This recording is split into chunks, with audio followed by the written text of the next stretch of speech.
Now, just like the way it all adds up, you can do the exact opposite and make it all go away by eating the same foods you like, just being in a deficit. But here's the thing. How long did it take you to gain all that weight? Right? Yeah. Have the same, then know that it might take the same amount of time to lose all that weight. Yeah. Don't try to do things short term. People try to do it in three weeks and 4 weeks, which is why I never promote 4-week programs. At this very highest, I might push for 6, but even that's a stretch. I'm not a big fan. I like people doing things in 12 weeks or plus.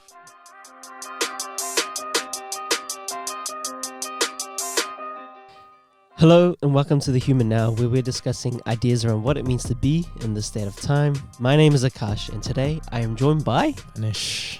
And Rex. Not Akshay, Anish. For those of you who are watching, Roshan was in the last podcast, but he's had to shoot off, which is why there's only 3 of us. And this would be a quick little one on fat loss. Yeah. Seeing as we've got Rex here with us as well, I thought it would be good to get the most out of him as we can while we've got his time. So Rex, if you want to talk about like fat loss and kind of like the truths or the myths around that, what people generally think when they come to you, and what the realities of that actually are. Yeah. Seeing how, as this also links off our last podcast around body image, we talked about working towards that, working towards that body type that we want to feel comfortable in.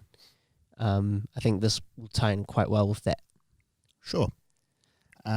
So yeah, fat loss, probably a very awesome topic because it's the center of a lot of people's concern, right? Yeah. And so when people come to me for body transformations, the first thing, and almost always, they'll ask me is, they want to lose fat and they want to lose it from here. It's always they point to their tummy, and so I'm sure for a lot of the viewers out there as well, everyone wants to know, how do you lose fat from your tummy? How do you lose fat from your tummy? And so when people say that, in their head, what they're thinking is, what exercise do I need to do to lose my fat from my stomach? And so they'll ask me, can you give me the exercises that will lose my tummy?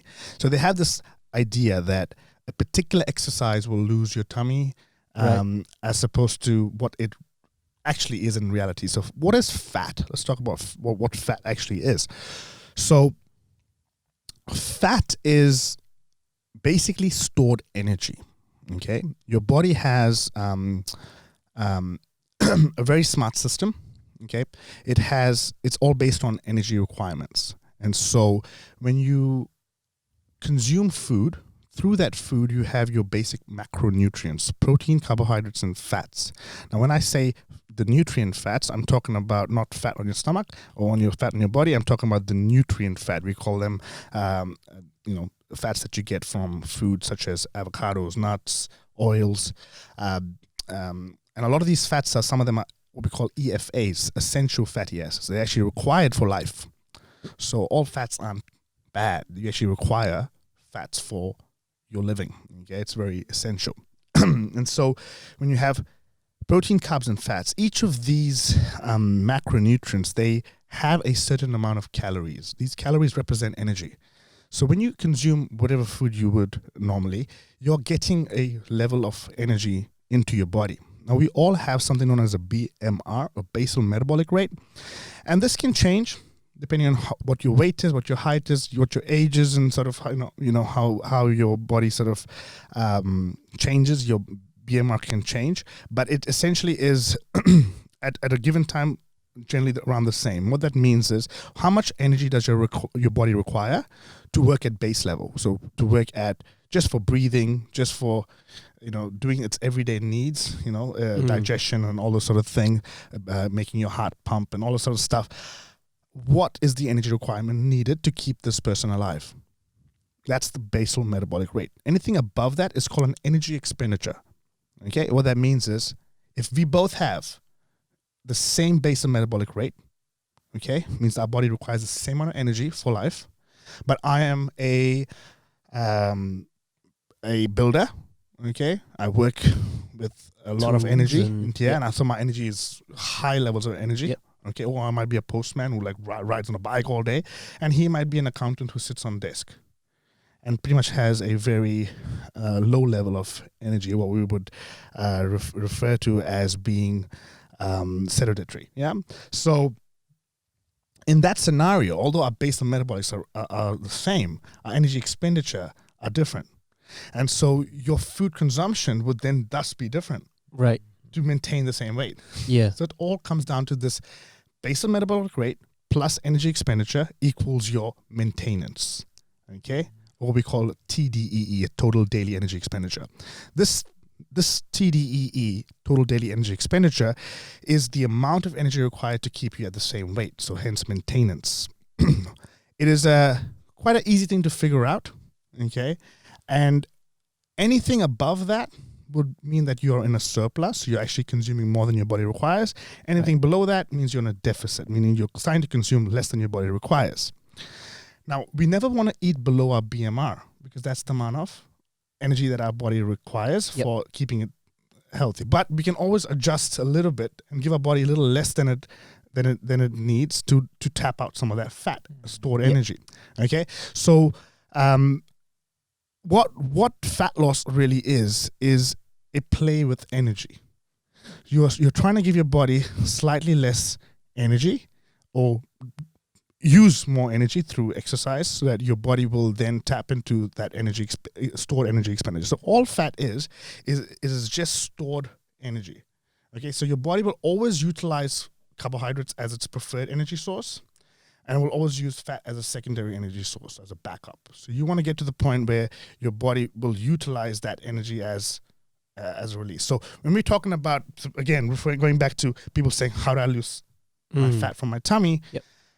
What they need to realize is that when you do, for example, crunches, you are not burning the fat from your stomach, Right. because fat is just stored wherever your body wants to store it. Yep. All your fat cells or triglyceride cells, they sort of sit wherever they want. Everyone's is different. Some people have a pear-shaped body. Some people have an apple-shaped body. You might have heard of those terms. Yep. I mean, and you look at different people's body. We all store fat differently.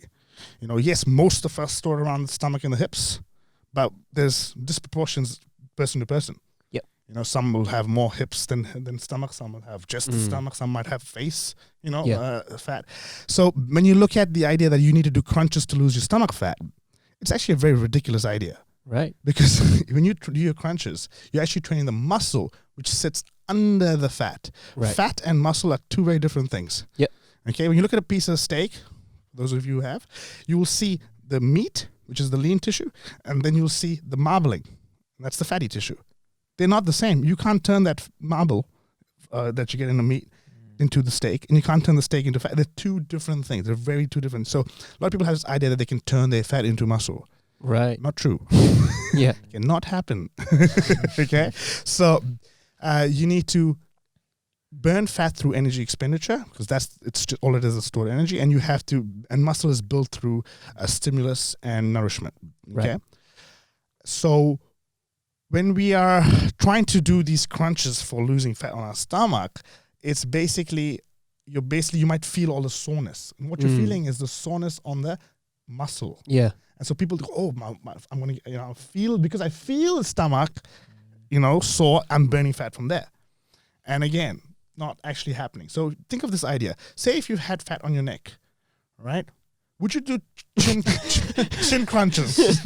No, you wouldn't do chin crunches. It's just ridiculous, right? Yeah. And have you ever heard anyone promoting chin crunch 6-week chin crunch therapy or whatever the hell promotion of chin crunch program? No, but people sell this idea because it's so easy to market fat loss and all these TV sort of, as seen on TV things, 3-minute ab crunch, ab king pro, all that crap, which doesn't work, never works. And even if it does, it's working because of the energy expenditure. It's because you're doing the energy expenditure. You know what I'm saying? Right. So, and you're probably eating in the right way. So, by default. So that idea is very flawed. So people need to realize that is the way we lose body fat is by controlling your energy intake of food, and by or increasing your energy output through exercise. And therefore you will create a system where your body will eventually burn fat. Now I'm going to explain it in a very simple format so everyone gets it. Okay, think of a swimming pool. All right, and this is why I don't want people to do anything short term. Anything that's like 3 weeks, 4 weeks, it's not the right way of doing it. Right. Okay, so if you've got fat on your body, and you want to lose fat, think of it like a swimming pool. A deep end. Yep, you've got a deep end and you've got a shallow end. Right. Now, if I gave you only one bucket, right, and I said start taking out the water only from the deep end, is that possible? No. Would you be able to just take it out from the deep end and keep the shallow? No, right? Yeah. What is going to happen? The water's going to come out from obviously from the shallow ends first. Yeah. And then in the end, it's going to start eventually over time come out from the deep end. Right? So that bucket represents our deficit that we create daily. Yeah. Right? Now, if you take a massive bucket, right, and try to take it out, it's not possible with our bodies. Deficit, sorry, you mean? So that, and remember I spoke about maintenance calories. Yep. So if we create energy that's slightly less, so if we remove or increase energy output, daily, and below that maintenance of our body, we will start to lose. It's like represents one bucket taken out, you could say, of fat. Okay, so essentially that water in the swimming pool is I'm referring to as a fat on your body. Cool. Yep. So you cannot choose to just take out the deep end, just the stomach, or just from the stomach. No, it's not going to happen. What will happen is it'll start to lose it from the shallow ends first, and then eventually, over time, as long as you're consistent with your exercise and your calculated nutrition, you will start to notice that you're going to start pulling out the fat from the deep ends. Right. Now, to understand this, when you start to eat or over-consume again or go back into a surplus, where are you going to put weight on first? Where's the deep end? Bang! You will put the weight on the deep end first. Okay? So you will always, people say, no, this is my problem. Yes, it's everyone's problem. It's because everyone holds their fat cells there. And so, which is why it's hard to get abs, you know? Yeah. You know, and so people just have to learn how to figure out their energy management. Once they do that, honestly, it's not about eating any particular food. You could eat a healthy food, you could what's considered healthy food, and still be above your energy intake. So if you eat a lot of fruits and vegetables and a lot of fruits and a lot of, quote unquote healthy things, sweet potatoes, this and that, and if you still eat too much of them past your maintenance calories, you'll still gain weight. This is a thing that many people do. They go, oh, but I'm eating healthy. And you're eating all these pumpkin seeds and, like all these seeds and granola and muesli. And it's like, that's so much calories. It's so interesting because, like for the last 2 years, I've been plant-based, right? Yeah. And the question everyone always asks me is like, oh, how do you feel? Yeah. And it's like, well, I don't really calculate or count my food. So it hasn't affected my body shape or type. Yeah. Yeah. It's not magic. It's just by still changing my what I'm eating. Yes. Isn't going to change my body. Exactly. Type, so people say things to me like, okay, I've cut out rice and it's still not working. It's like, yeah, because you probably put something else in place of it. Yeah. Just cutting out rice is not bad, man. Rice is great, especially for like us Indians and Southeast Asians. Our bodies are so in tune with rice, but it's so used to digesting rice. Yeah. In fact, when you sort of give it things like, these people say quinoa is better and stuff like that. When you give it things like quinoa, it actually struggles with the digestion. We're not used to. Our bodies are not used to it. Yep. For our ancestors, everyone ate rice. It's just, and should you want to eat quinoa, that's fine. But end of the day, if you eat too much quinoa, your calories can still be out of proportion. So what we need to realize is that we have to eat within a restricted portion amount for our needs. Right. Now, one way of doing that is, so some people will say, okay, man, you've given me 1 cup of rice, which is my allowed amount. So it's about figuring out how much rice you should have, but I'm not feeling full. That's because they're probably not having any vegetables. They're probably not having any fibers. See, what gets you full or feeling full is fibers. Yeah. When you consume a lot of fibers, you feel full.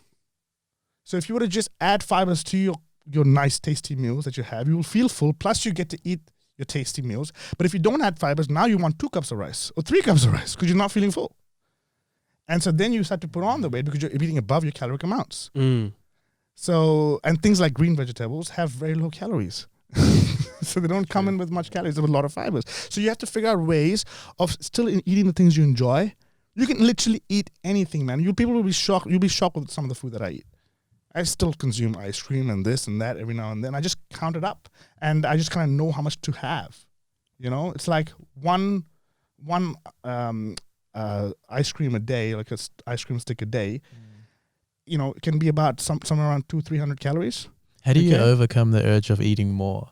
Because I remember once, like, it was a while ago, I tried to go really strict. Then I got one taste of ice cream. I started eating like the whole tub. Yeah, cool. So that there is basically, so firstly, what have you done the whole day? Right? If you've given your body a lot of energy throughout the whole day, it won't feel like overeating. Right? The other thing is hydration. Your body is 60% water. If you're well hydrated, you will definitely not feel as hungry. So your body has a system where when it wants hydration, right? It's so smart. It will say, okay, give me anything that holds water in the body. So if it feels dehydrated, it will signal food. The reason why it signals food, it'll give you a false signaling. It signals food because it wants anything that can hold water into the body. So a lot of foods have water, come in with water. Yep. A lot of foods have sodium. And sodium is a key mineral that holds water. Yeah. Okay, so people who drink a lot of alcohol might notice this because alcohol is a diuretic. It sort of flushes body out of the water, out of their system. And what happens after an electrolyte out of the system? What happens afterwards? What do they want? Something salty, Yeah. and carby. Why? Because both carbs and salt hold a lot of water in our body. And so it helps to start a rehydration process. And so your body will start to signal food. And so sometimes if you just do this, if you're feeling hungry for no reason, right? And you kind of had a meal, or go and have some water. Or even better, have some Himalayan salt, pink salt water. Yeah, I've tried that. Drink that, Good. and then see if you're hungry. I Right. can guarantee you, often you'll be like, I'm not hungry anymore. Yeah. Because your body was just giving you wrong signaling. Right. Because we are meant to be well hydrated. And we aren't, man. We have this system where we work in like literally these cubicles that don't really promote hydration. Yep. We're focused on our work. We have this coffee going, which is a diuretic. Right. It's not helping you hydrate. By the way, coffee is not bad. Coffee can be a good thing. It has cognitive function benefits, appetite suppression benefits. But if you're only having that, then it becomes a problem because that's a diuretic. And then you're not consuming water at all. It's not even in your thought process. And obviously your body's going to give you all these wrong signalings. And so... Man, you're making me thirsty. yeah, cheers, mate. Cheers. so when you do have a bit of water, you will find that you will get hydrated and not feel as hungry. So that's one. The other thing is sugar, right? Sugar is technically, like when I talk about sugar, I'm not talking about sugar. End of the day, any kind of carbohydrates in your body turns into glycogen. And so that's technically you could say is a sugar. I'm not referring to that. I'm talking about pure sugar, like, chini. Sugar, pure like the white stuff. That is, it's a very fast acting carbohydrate in the system. It sort of spikes blood sugar levels really quickly. So when we consume that, we release a lot of insulin. Okay, and so our body basically you would hardly ever consume ice cream or anything with fibers, right? As I mentioned, True. right? Yeah. And it's a high glycemic a carb, so that level of overeating is increased, which is why I suggest always have an ice cream after a meal, which is high in fibers. Yep. You will not eat as much of it. The other thing is also self-control. Practice self-control. That's just something some people need to learn and have. Just the discipline. Yeah, like if you've had one, and also portion, like don't buy tubs. How about that? Buy ice cream sticks. Yep. And stick to the one serving. So helping yourself to serve better. Sure, it might cost maybe $1 more. So what? Like, just buy it so it helps you're portioning out. You're doing it for your health, right? Yeah. And so, it's crazy, right? Like, just because of the cost of something, yes, we won't go and do it. yes, Like, this brand's more expensive than this, therefore, okay, I'm going to settle for this. But really, is this going to be beneficial for what's going in my body? Yeah, exactly. So the idea that you have to give up on foods you like, though, to lose body fat is completely untrue.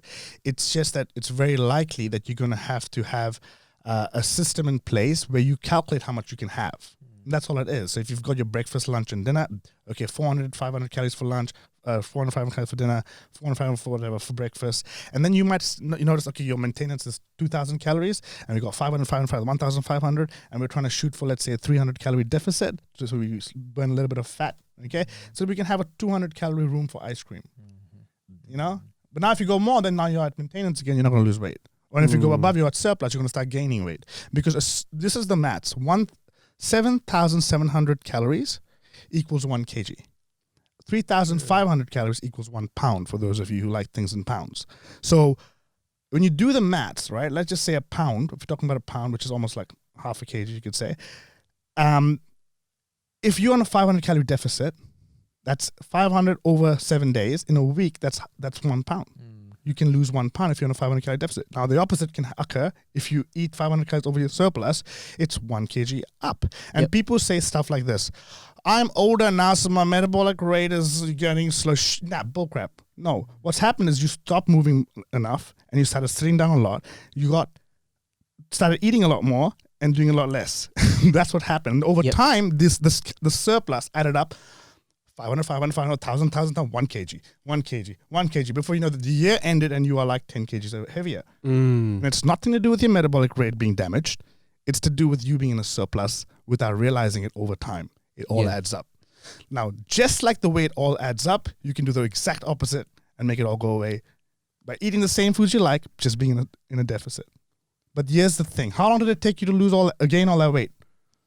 Right? Yeah. Have the same, then know that it might take the same amount of time to lose all that weight. Yeah. Don't try to do things short term.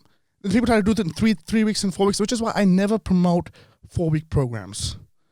You know, at this very highest, I might push for 6, but even that's a stretch. I'm not a big fan. I like people doing things of 12 weeks or plus, long term, because then you can control your environment nicely. Anything that 30-day programs or 4-week shreds, they never work in the long run. Because people have to do twice the amount of work, right? So 2 times, they can create bigger deficits, right? 1,500 calorie deficits, 2,000 calorie, which is ridiculous. That's too much.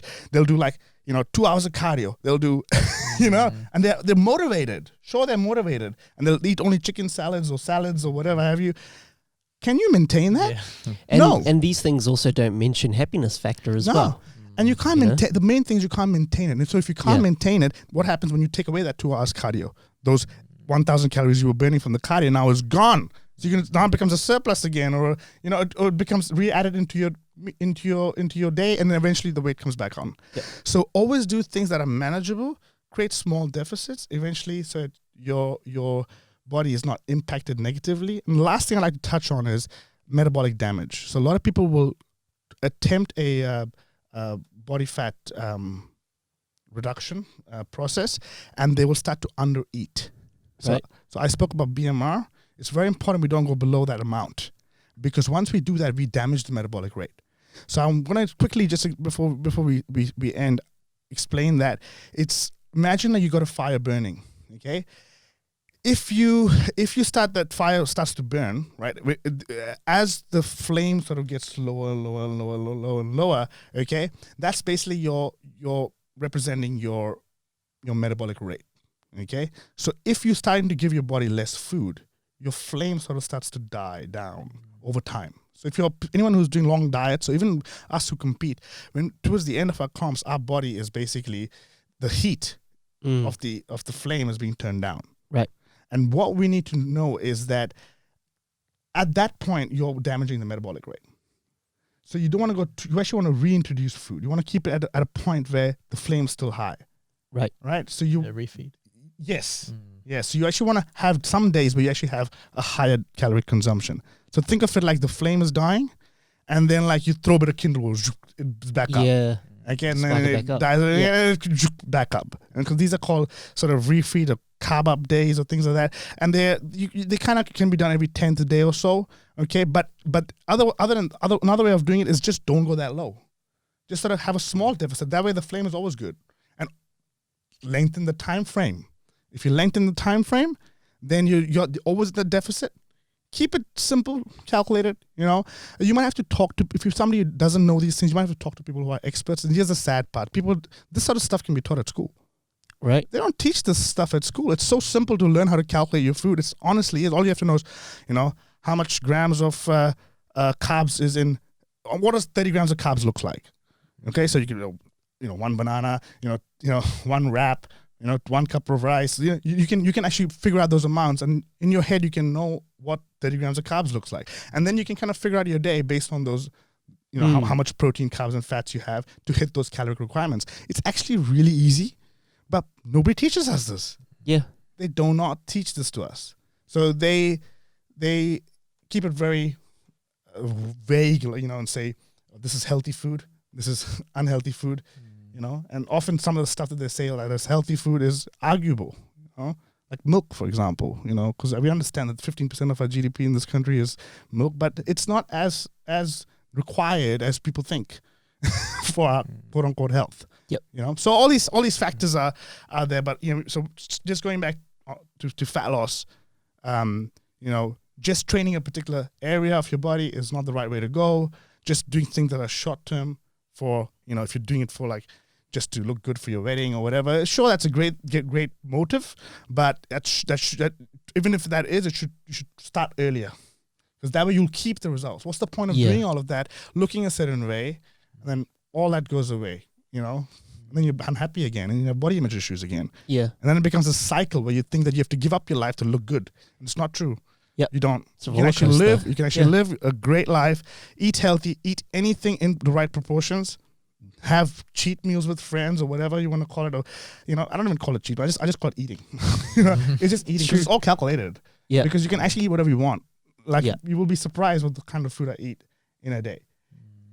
Most of it obviously is designed so that I get the best bang for my body's buck. Like, you obviously want to put things that are, you weigh it out this way, right? A burger can have 500 calories, and then some avocado with rice and chicken and some salad is gonna have 500 calories. From a weight loss point of view, they're both 500 calories, man. This one's not better than this one. But from an internal nutrient point of view, how my brain feels, this one's gonna have more nourishment. Yeah. So it's just about learning how to pick those options than this. But in saying that, let's just say 2 days out of the week I do have the burger. End of the day, from a caloric point of view, I'm still going to lose weight because I know the calories. True. And so it's not about demonizing any foods.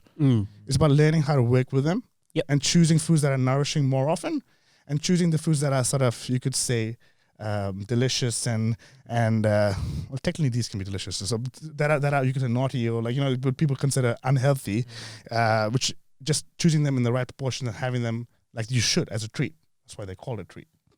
Rex, what's your opinions on diets, like if it fits your macros, or keto diet or caveman diet? Or Good question. So the keto, I'll talk about the keto diet first. The keto diet is basically a high fat diet, low, very, very low carbohydrate, should be under 5%. And this is something that people don't understand, how low the carbohydrates need to be. And the protein should be medium to low. That's another thing. So if you're on keto, you have to have very low protein. You can't just have high protein. Otherwise, your body throws yourself out of ketosis. So it means that about a 70 to 75% fat intake. That's a lot of fat intake, okay? And when it means 75% of your calories, it doesn't mean just 75% of whatever you eat. Because if you can be on keto and still gain weight if you're above your calories. So first rule is, no matter what diet you're on, calories matter first. Energy in and energy out is the first rule. Right. It's called the law of thermodynamics. Okay? Energy in versus energy out. That's the main rule. Outside of that, it's preference. Some people just prefer having a keto diet, good. Right? Some people might prefer having a normal diet, great. Some people are caveman, some are vegan, all good. Right? It's end of the day, it's the law of thermodynamics that works best. Now, keto diet has some advantages, especially in terms of like brain function and things like that. They are shown to have certain advantages. So from a fat loss point of view, the way it works is that your body is deprived of glucose to the point which is your body's main preferred source of energy, okay, through carbohydrates. So because it's deprived of glucose, it switches its system or its engine. Okay, it switches from using glucose as a primarily to fuel your brain to using ketones. Okay, and so once it switches to using ketones as energy, it is functioning off ketones to fuel your brain. All right, and so then your body is using fats to fuel your brain, and therefore your own fats to fuel itself, which is why people will find that their energy is quite steady, They always have a more steady energy. And so if you feel like that's a better diet for you, that's great. But I find in today's world, people can't maintain it because we love our carbs. And I could also argue that from a muscle building standpoint, of performance standpoint, from performance athletes, I don't recommend the keto diet because muscle glycogen is the quickest way of energy performance.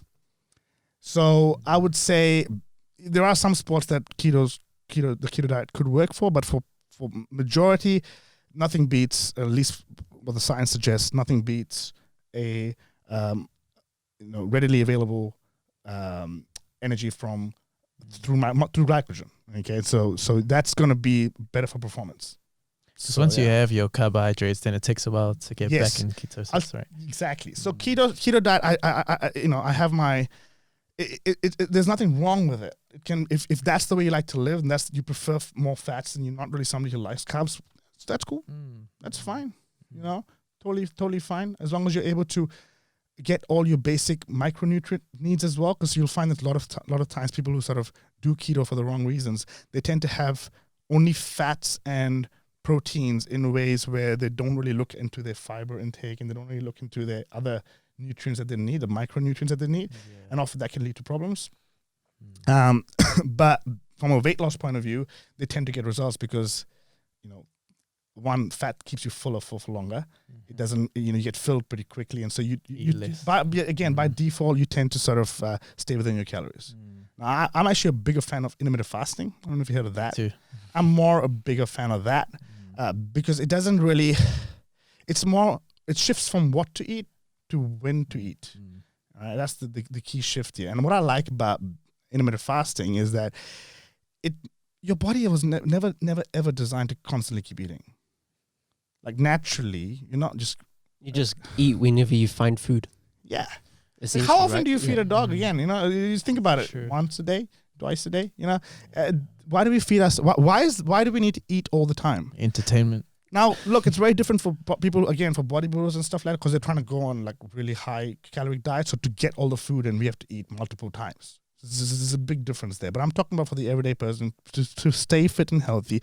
Intermittent fasting has a very big place.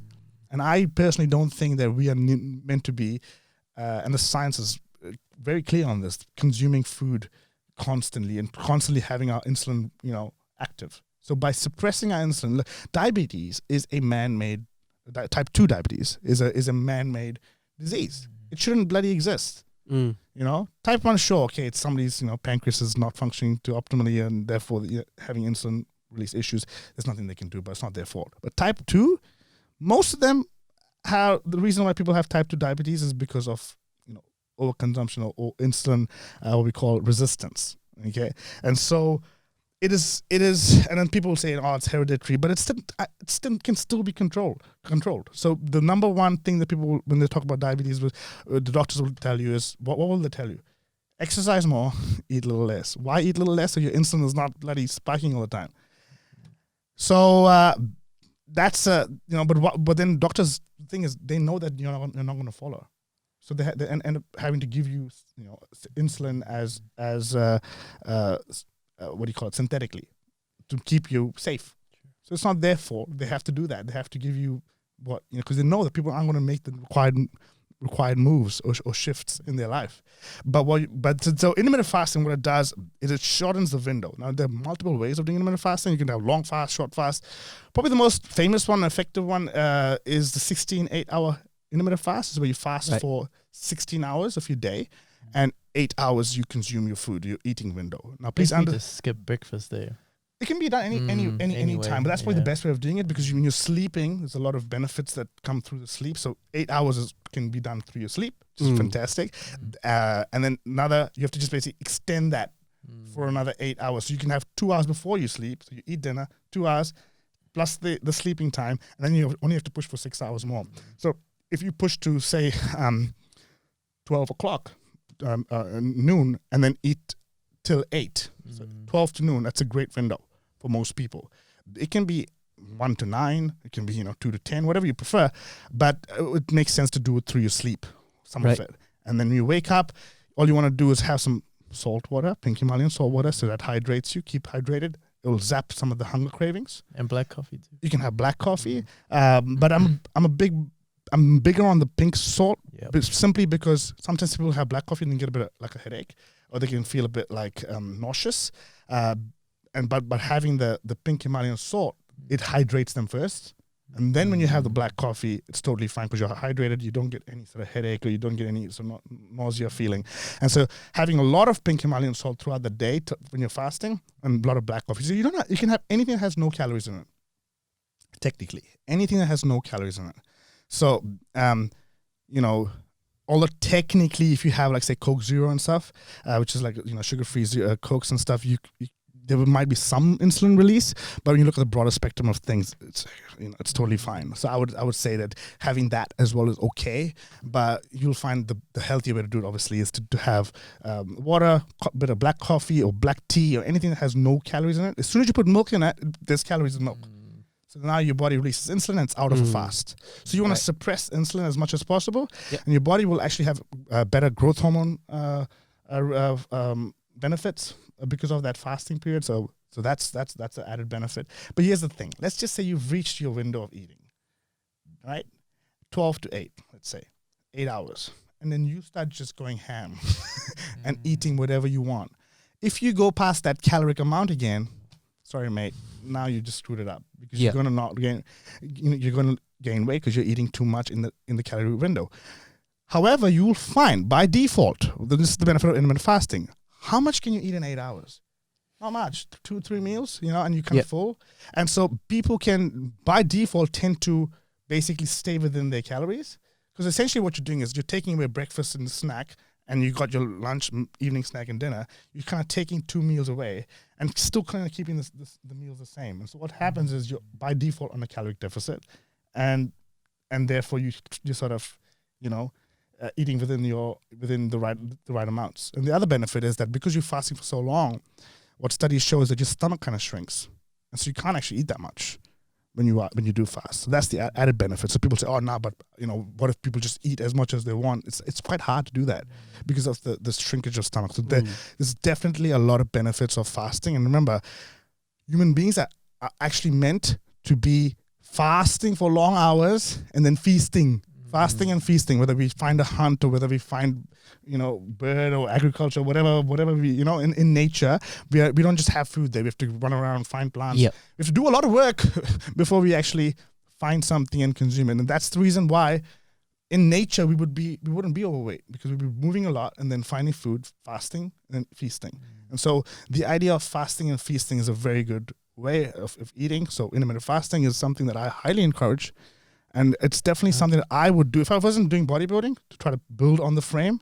I would do a lot of intermittent fasting. That's something probably I would do in the future as I grow up or get older. So that's definitely. Is fasting suitable for someone with diabetes? Because I know they have to keep their blood sugar level at a certain. Yeah, so they have to. It can be monitored. Yeah, so it definitely depends how bad the diabetes is. If it's borderline, it's okay. If they're relying on insulin, though, having their blood sugar level drop is not a good idea. So in that scenario, I would say probably better just eat through the day and just monitor your calories, so that you're kind of, but avoiding diabetes, intermittent fasting has its place. Yep. It really has its place. And the last one you mentioned was caveman diet, which I kind of mentioned about anyway. Yeah. As I said, eating things that are but again, if you just eat anything that is, end of the day, as I said, no matter what the food, whether it's healthy, unhealthy, if you eat too much of a good thing, it can be a bad thing. All right. And if you eat a little bit of a bad thing, I always say this, if you were to have burgers and pizzas, all week, let's say you've got three meals a day, right? What's that in a week? 21? 21? So let's say 21 meals, right? In a week. And if you were to have 20 of those meals were like burgers, cheese, rubbish, and then you had one chicken salad, or would you be healthy? No, you wouldn't, right? Likewise, if you did the flip thing, if you had good greens and good, foods in proportion, right amount of rice, right amount of bread or whatever in your meals, and you calculated everything, you're having your fibers, and then you go out and have some ice cream once a week, or you go out and have a pizza twice a week. It's all good. It's all good, man. It's not going to make you fat. Yeah. So it's all about perspective of proportion and balancing things. It's that balance. It's about really knowing how to balance things, and then also being self-aware. Self-awareness is so key. Like knowing I'm going overboard, knowing, like anything. You know, like it's kind of like, when you have work to do, and you're at a party that you shouldn't be at. You know you shouldn't be there. Yeah. You know you're wasting your time, and you know that you're better off going home and getting the work done. It's that's self-awareness. Yep. So at that point, you need to make the call, go and get the work done. Successful people, that's what they do. So likewise, you need to make a call and say, I don't need to eat that. You'll find yourself, sometimes you might want a cheesecake, and you'll eat a cheesecake, you'll have one bite, and you'll find that after the second bite, you're actually not enjoying the cheesecake. You're actually full. True. Yep. Why are you putting your body, just because you bought it, why are you putting your body through that rubbish? Why is money the factor of everything? Because I bought it, because I spend money on it. What about your body inside? What about your feeling? Isn't that a way of measuring, what's important? Why is money so important? Why is the fact that you spend something on your food, why is that important? How about how this will make me feel, and how I will look, and how I will be as a human being? Will it make me optimal? No. I had 2 bites. It made me feel great. Leave it on the table. It's fine. No, it's not going to go to any kids in Africa. Don't give me that shit. It's not going to any kids in Africa. It's not. Oh, finish your plate. No, better off. Be healthy. Be good. You're better off because you can probably make a difference to people in Africa with the other things you do then in their day. True. That's so good. I'd say one more question. Yeah. You know when you gain a lot of fat, your fat cells multiply. Is that correct? You're absolutely right. Very good Yeah. point, man. So we all can you have reduce those fat cells, or do they just become smaller and you can never get rid of those fat cells? This is good question. Very good question. So we all are born with the same amount of fat cells. Okay, 400 million, I think it is. Correct me if I'm wrong. Somewhere around there. So we all have the same amount of fat cells. All right. So what is the difference between somebody who is overweight and somebody who is not? Is the size of the fat cell. So the fat cell can be filled with energy, or completely not filled with any energy. So a thin person basically has their fat cells unfilled, and a fat person would have their fat cells filled with stored energy. What happens when all the fat cells in your body that you have are completely filled? Your body has the ability of making new fat cells. Right. Okay. So that then can become a dangerous thing, because now your body is producing more fat cells, storing more fat. And what happens when you start to weight loss journey and lose all the fat is that the fat cells again decrease in size, but the added fat cells that your body has now created still stay with you. So it becomes a problem then for people who become really obese. The chances of becoming fat again can increase through the level at which they can become fat again can increase because of the amount of fat cells that they have. I guess that comes back to that roller coaster thing you're talking about too. Yeah. Whereas like if you're doing it for a short amount of time, then you get back on it, and then a short amount of time, then you get back on it. Exactly. But so then the other thing is, if so once you go past that obese to super obese rate, that's where your body, it's very dangerous, because your body is creating those extra fat cells that you have. So yeah, the way we all have fat cells, man. We all have the same amount of fat cells. So so you talk about liposuction, what they're doing is they're removing fat cells from the body. Right. So not necessarily a good thing, because our fat cells provide us with a lot of things. So you think about it, it's backup energy. So having some of it there in time of need might be a good thing. So it's all that's how it kind of works. That's kind of what your question was, right? About fat cells. So yeah, that's and we all hold it in different areas. And that's what I was trying to refer to. Our fat cells aren't in one particular space. They sit in sort of multiple areas. Yep. And so yeah. And that stubborn fat that guys usually talk about, belly. Is that just the deep end of the pool? It's just the deep end. Yeah. So it's stubborn because they haven't even given it a chance. So it's stubborn because they haven't pulled out that water that I was talking about. They haven't even reached the point. They did it 4 weeks of something, and like they lost a bit of weight. Yeah, they go, oh, this is stubborn. It's like, well, it's a deep end. So you gotta hold on to your consistency a little bit longer, and eventually it will go. Right. But people don't, right? Like it's like people get so close and they don't realize they just have to do a little bit more. And in anything, that extra mile. Being good is quite easy. Being great is not. True. So like anything, people will always find that extra mile that they have to go through is always the hardest part. Even with business or anything, it's to start off, to kickstart things is easy. Once it grows, oh my God, it's so much harder. So just hanging on to things for a little bit longer, staying a little bit more consistent is all it takes. The formula doesn't really change. You just have to just stick to it for long enough. Yep. So yeah. Cool. That was awesome. Yeah, that was such a good session. Thanks. Cool, man. Thanks so much. And what turned out to be was meant to be a short session, kind of extended, but there was so much within that. There's a lot of There was a lot of content, which I think, I think it's important for whoever's listening to or watching to go back and listen to it again. And also, if you're unsure about anything, ask questions, look up and research into it. Absolutely. Because the other thing is, like, things like this, like we're hearing all these terms and definitions, and you can get scared. There's a lot out there on the internet, and so everyone has the ability now to like put anything up, and everyone believes it. It's like you're saying, everything can be good or bad. Yeah. So people have to be really careful of what's out there and what they're reading into, and where it's coming from. Some of these opinions are biased. Some of them are like fads. Some of them are like to promote a product that they're selling. So you'll find that people will sell all sorts of things, and whether it be keto, intermittent fasting, or any kind of they'll try to channel something to try to sell a product. But all you have to know is this: eat a little less, do a little more. The law of thermodynamics. Once you figure that out, right, start small. You don't have to change anything. All you have to change is one thing, and then the next day do a little bit something else. So if you, for starters, just start doing 10 minutes of a run every day, that is, you've played one new card. Yep. And fat loss is like playing cards. Don't play all your cards at once. Right? Oh, I'm going to run and I'm going to take out my food and I'm going to eat only salads and I'm going to, take this fat loss pill and I'm going to, no. It's not going to work. You're going to lose. Yeah. All right? Because what you want to do is you want to play your lowest card first, because you're not used to. Play your lowest card first, start small, then play the bigger ones, so your body gets used to it, and then that's how you win the game. Yeah.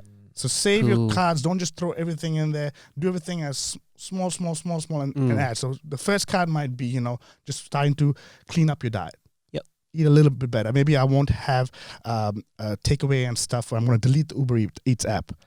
And I'm only gonna order stuff on the weekends. I find Uber Eats is a big problem now. True. People don't, cook at home. They don't. These are handy everyday skills that we should have. Cooking is a human need. We should be able to do it ourselves. And sure, enjoy it sometimes outside, but every day at the tip of our fingers with a click of a button, it's ridiculous. And we don't know what's in our food. We don't know what the hell they're putting in it. We can't count the calories because we don't even know what's in it. Yeah. But you can make that same burger at home. I can guarantee you more delicious because it's the spices that you want.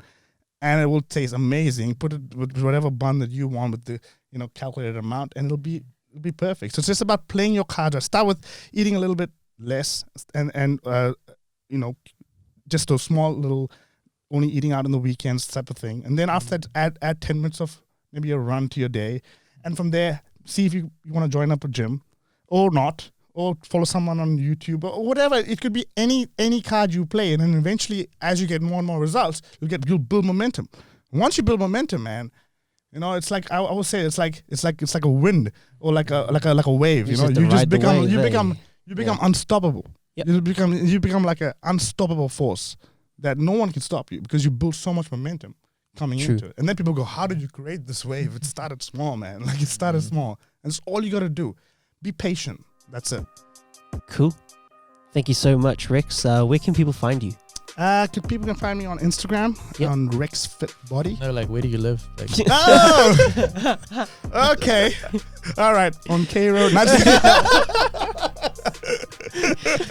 Cool, Rex Fit Body. Yeah, and for those of you guys who live in Auckland, New Zealand, I work at Rex Fit Personal Training, which is located at 20 Mountains Gym. So that's 8 Car Road. You can see my signboard up there. So come on through, have a chat with me during the day, or you Cool. can just contact me through Instagram or email me at rexfit@gmail.com. Do that. I'm gonna do that. I'm gonna do that. Sweet. Thank you so much, Rex, for that, and thanks Ace as well for Oh yes, being here. of course. For those of you who are watching, this has turned into a audio just because the memory cards run out.